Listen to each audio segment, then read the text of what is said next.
Condo unit na facing amenities ba ang hanap mo? Check this out. Hello clients, nandito pala tayo ngayon sa Building K, our newly opened building na pa-turnover na this May or June 2025.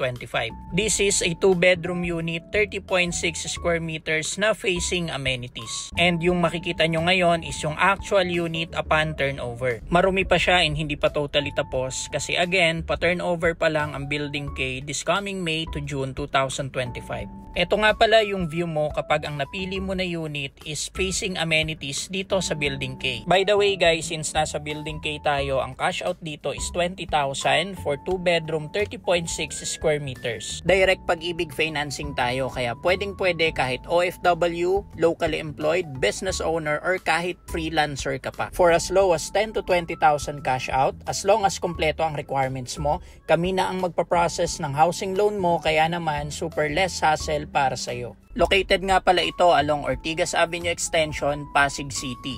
Kung ang hanap mo ay affordable, secured, and accessible na rent-to-own condo unit dito sa Ortigas, feel free to message me para ma-assist kita for free site viewing. Open kami everyday from 10 AM to 5 PM. By the way, my name is Lester and see you soon dito sa site.